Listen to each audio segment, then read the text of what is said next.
வருமானத்தை அதிகப்படுத்தி தருபவர் யாரு அப்படின்னா உங்களுக்கு அந்த படியளக்கக்கூடிய பெருமாள் யாரு? சிவபெருமான். சிவபெருமான் முருகர் என்ன பண்ணாரா, ஒரு எறும்பை டப்பாவில் அடைச்சி வச்சுக்கிட்டு எங்கள் அப்பா தான் எல்லா கடவுளுக்கும் எல்லா ஜீவராசிக்கும் உணவளிப்பாங்களே, அப்போ இந்த எறும்புக்கு உணவளிப்பாரா பார்ப்போம் அப்படின்னு சொல்லிட்டு ஒரு டப்பாவில் உள்ள எறும்பை மூடி வச்சுருந்தாங்களாம். அப்போ என்ன பண்ணுவானா, சிவபெருமான் எல்லாருக்கும் படி இழந்துட்டு வருவாரா.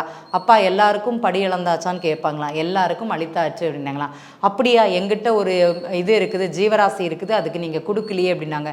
எங்கே திறந்து பார் அப்படிங்கிற மாதிரி சொல்லுவாங்களாம். திறந்து பார்க்கும்போது அந்த எறும்புக்கு ஒரு அரிசி அப்படிங்கிறது அங்கே இருக்கும். எப்படி? எறும்புக்கு ஒரு அரிசிங்கிறது சிவபெருமான் அளந்து தான் வச்சுருப்பாராம். அப்போ நம்மளுடைய வருமானம் அப்படிங்கிறது கண்டிப்பாக அந்த கால பைரவர் அப்படிங்கிறது அளந்து வைத்திருப்பார். சிவன் அப்படிங்கிறது ரொம்ப ரொம்ப முக்கியம். சிவன் கோவிலில் உள்ள கால பைரவர் சன்னதியில் போய் ராகு காலத்தில் விளக்கேற்றுவது உங்களுடைய கடனை குறைக்கும், உங்களுடைய வருமானத்தை அதிகரிக்கும் அப்படிங்கிறதுல எந்த மாற்றமும் கிடையாது.